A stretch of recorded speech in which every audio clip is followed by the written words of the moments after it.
सभी को जय श्री राम। क्या हुआ जब अयोध्या में रामलला की मूर्ति में सांसें चलने लगी? क्या सच में ऐसा चमत्कार हुआ है? अभी जब इस घटना की सच्चाई जानोगे तो आप भी यकीन नहीं करोगे। वीडियो को शुरुआत करने से पहले यदि आप भी एक सच्चे सनातनी और राम भक्त है तो वीडियो को लाइक जरूर करें और कमेंट बॉक्स में सच्चे दिल से जय श्री राम अवश्य लिखें। आज अयोध्या में रामलला को देखकर करोड़ों लोगों की आंखें या तो नम हो गई है या हर कोई खुशी से झूम रहा है। और हो भी क्यों ना, 500 साल का इंतजार आखिरकार खत्म जो हुआ है। हर किसी की जुबान पर बस जय श्री राम का ही जाप है। दोस्तों, आप सभी को पता है कि 22 जनवरी को रामलला की मूर्ति की प्राण प्रतिष्ठा की गई। अयोध्या के राम मंदिर का भव्य उद्घाटन दिवस सभी उम्मीदों से बढ़कर एक हर्षोल्लास उत्सव में बदल गया, जिसने दिवाली की भावना को जनवरी के महीने में जगा दिया। अयोध्या के राम मंदिर के भव्य उद्घाटन के दिन ने सभी की उम्मीदों को पूरा कर दिया। उस खास मौके पर देश भर में दिवाली मनाई गई। यह एक राष्ट्रीय उत्सव था जिसमें भगवान राम को 500 साल बाद घर मिलने की खुशी जाहिर की गई। अब आपके मन में भी एक सवाल जरूर आ रहा होगा, आखिर रामलला की मूर्ति का रंग काला क्यों है? रामलला की मूर्ति का निर्माण जिस पत्थर से किया गया है उसका नाम श्यामशिला है। इस काले पत्थर को कृष्णशिला के नाम से भी जाना जाता है। यही वजह है कि रामलला की मूर्ति काली है। इसके पीछे भी एक कारण है कि वाल्मीकि रामायण में प्रभु राम के सांवले रूप का वर्णन किया गया है, जिसके चलते उनकी मूर्ति का निर्माण इस पत्थर से किया गया है। लेकिन रामलला की मूर्ति को इस पत्थर से ही आखिर क्यों बनाया गया है? इस सवाल का जवाब आपको इस पत्थर के गुणों में देखने को मिल जाएगा। दरअसल रामलला की पूजा के समय उनका दूध से अभिषेक किया गया। अब इस पत्थर के गुण के कारण दूध में किसी भी तरह का बदलाव नहीं होगा। इस दूध को पीना स्वास्थ्य के लिए हानिकारक भी नहीं है। इस पत्थर का 1000 साल तक कुछ भी नहीं बिगड़ता है। इसमें किसी भी तरह का बदलाव नहीं होगा।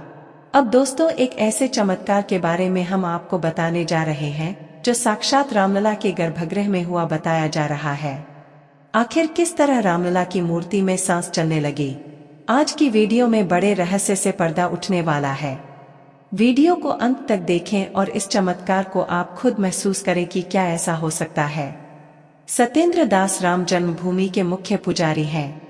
वे आज से नहीं बल्कि पिछले 32 सालों से रामलला की पूजा करते आ रहे हैं। रामलला की पूजा के लिए उनका चयन 1992 में बाबरी विध्वंस से 9 माह पहले हुआ था।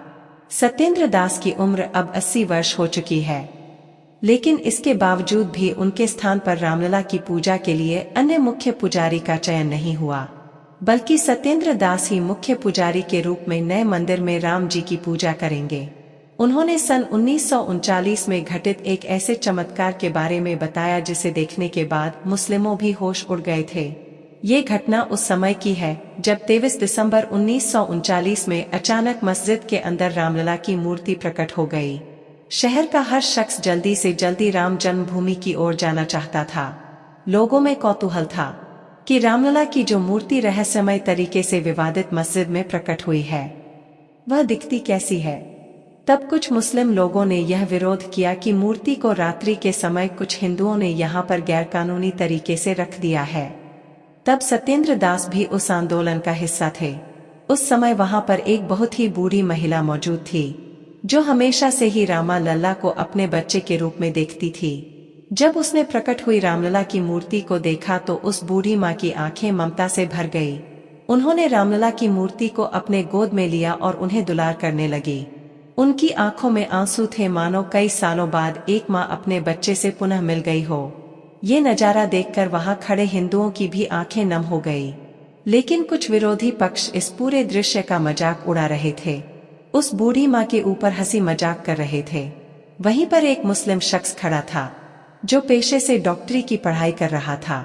उसने हंसते हुए बूढ़ी माँ से कहा कि अगर यह तेरा बेटा है तो क्या इसका दिल धड़कता है? क्या इसकी सांसें चलती है? मुझे तो ये बेजान लगता है, तो क्यों तू इस बेजान मूर्ति को इतना दुलार कर रही है? तब उस बूढ़ी माँ को अचानक से क्रोध आ गया। तब उन्होंने उस डॉक्टर से कहा कि मैं तो रोज ही अपने रामलला की दिल की धड़कनों को सुनती हूँ। अगर तुझे विश्वास नहीं तो तू भी एक बार इस मूर्ति के दिल पर कान लगाकर तो देख, फिर तू भी हमेशा हमेशा के लिए इनका भक्त बन जाएगा। बूढ़ी माँ की बातों को सुनकर डॉक्टर को भी बड़ा झटका लगा, लेकिन अपनी बात को सिद्ध करने के लिए वह रामलला की मूर्ति के पास गया और अपने कानों को मूर्ति के दिल पर लगाया। तब रामलला का एक ऐसा चमत्कार हुआ जिसे देखकर सभी कट्टरपंथियों के भी पैरों तले जमीन खिसक गई, क्योंकि उस डॉक्टर को रामलला की मूर्ति के अंदर से दिल धड़कने की आवाज सुनाई दी, मानो रामलाल की वह मूर्ति सांस ले रही हो, मानो मूर्ति के अंदर प्राण समाये हो। इस चमत्कार को महसूस करके वह डॉक्टर पसीना पसीना हो गया। उसने सच्चाई अपने सभी साथियों को बताई तो सभी लोग रामलला का बड़ा चमत्कार देखकर मस्जिद के बाहर आ गए। इस घटना के बाद सरकार ने इसे विवादित ढांचा मानकर ताला लगवा दिया, जिसके बाद सरकार ने 1 फरवरी 1986 को हिंदुओं को पूजा करने की इजाजत देते हुए ढांचे पर से ताला हटाने का आदेश दिया गया और आचार्य सत्येंद्र नाथ मुख्य पुजारी के रूप में टेंट में रामलला का पूजन करने लगे। वह मुस्लिम शख्स जिसने रामलला की मूर्ति में चमत्कार देखा था, उसके बाद उसने अपनी डॉक्टरी की पढ़ाई को छोड़ दिया और रामलला को मानने लगा।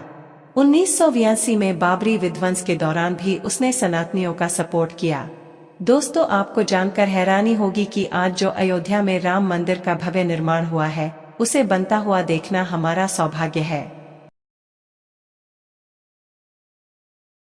विश्व हिंदू परिषद तथा राम मंदिर ट्रस्ट के पदाधिकारी अच्छी क्वालिटी की मार्बल और अच्छी डिजाइनर के लिए कई मार्बल कारोबारी से मिले थे। आखिर उन्होंने एक मुस्लिम कारीगर मोहम्मद रमजान को श्री राम मंदिर में डिजाइनर और श्री राणा मार्बल खदान का मार्बल लगाने का फैसला लिया था। इसके लिए शर्त रखी गई थी कि यह सारा काम गोपनीय रहेगा। मोहम्मद रमजान ने बताया कि उसे श्री राम मंदिर निर्माण के लिए डिजाइनर के रूप में कार्य करने का मौका मिला। इसके लिए खुद को बहुत ही सौभाग्यशाली महसूस कर रहा हूँ। राम मंदिर निर्माण के फैसले के कुछ समय बाद ही एक बैठक का आयोजन किया गया था। बैठक में मोहम्मद रमजान को भी बुलाया गया था और मंदिर निर्माण के लिए जिम्मेदारी दी गई थी। उन्हें गर्भगृह में स्थापित होने वाली रामलला की मूर्ति के सिंहासन बनाने की भी महत्वपूर्ण जिम्मेदारी दी गई। इसके बाद से ही रमजान के परिवार में खुशी की लहर थी। मोहम्मद रमजान ने अपनी कलाकृति से श्री राम मंदिर के गर्भ की दीवारों, छतों, दरवाजों, फर्श तथा सीढ़ियों पर अलग अलग कलाकृतियां बनाई। मोहम्मद रमजान के इस काम में उनके 650 से लेकर 700 कारीगर लगे हुए थे। ये सभी कारीगर पत्थरों पर नक्काशी का काम कर रहे थे। इनमें से किसी को नहीं पता था कि यह काम राम मंदिर के लिए चल रहा है। ये सच में बहुत आश्चर्य का विषय था। दोस्तों, राम मंदिर के लिए जो 2 मूर्तियों का चयन हुआ है, जिसमें से एक मूर्ति तो अरुण योगीराज ने बनाई है, जिसके बारे में आप सभी जानते हैं, लेकिन दूसरी मूर्ति प्रशांत पांडे ने बनाई है। और इस मूर्ति निर्माण के दौरान उनके साथ जो चमत्कार हुआ वो उन्होंने हमारे साथ साझा किया। उस चमत्कार को जानकर आपके भी होश उड़ जाएंगे। उन्होंने बताया कि जब वे रामलला की मूर्ति को गढ़ रहे थे, वहां कोई नहीं था। तब अचानक कहीं से एक दिव्य संत उनके पास आए। उन्होंने अपना नाम नहीं बताया, लेकिन मुझे उनसे बहुत अच्छी प्रेरणा मिली। कुछ देर बाद वह चले गए, लेकिन जिस कुर्सी पर वह बैठे थे, बस में जब उस कुर्सी पर मैं बैठा तो अचानक से मेरे शरीर में काफी ऊर्जा आ गई। ऐसा आवाज हुआ जैसे हनुमान जी आए थे। प्रशांत के पिता सत्यनारायण पांडे ने बताया कि रामलला की मूर्ति बनाने में 7 महीने लगे थे। ऐसा लगा जैसे 7 पीढ़ियों की यात्रा हो गई। सफर ऐसा रहा जैसे श्री राम हमसे चर्चा कर रहे हो। गेम ऐसा लगता था कि प्रभु हमसे बात करते थे। उनका चंचल भाव नजर आता था। उनकी आंखें मूवमेंट करती थी। धर्म ग्रंथों में अयोध्या को देवताओं का नगर कहा जाता था, क्योंकि प्रभु श्री राम यहाँ पर लीला रचने के लिए जन्मे थे। तब उनकी इस लीला को अपनी आंखों से देखने के लिए कई देवी देवताओं ने यहाँ प्रजा के रूप में जन्म लिया था, क्योंकि वे उन्हें अपना राजा मानते थे। उन्होंने राम राज्य में कई सुखों को देखा और अपने जीवन को धन्य किया। आज जब अयोध्या में राम मंदिर का इतना भव्य निर्माण हुआ है, तो ऐसा लग रहा है मानो कई दिव्य शक्तियां अपना आशीर्वाद बरसा रही है। चारों ओर काफी सकारात्मकता है और कई चमत्कार एक के बाद एक हमें लगातार देखने को मिल रहे हैं। यह हमारा परम सौभाग्य है कि हम राम मंदिर को अपनी आंखों से बनता हुआ देख पाए हैं। लेकिन कारसेवक के बलिदान को भूल नहीं सकते। आप भी नीचे कमेंट बॉक्स में उन्हें श्रद्धांजलि जरूर अर्पित कीजिएगा। अगर यह वीडियो आपको पसंद आई है तो लाइक जरूर करें और जल्दी से हमारे चैनल को सब्सक्राइब करके बेल आइकन को प्रेस कर ले, ताकि आपको हमेशा ऐसी सत्य घटनाएं देखने को मिलती रहे। हर हर महादेव।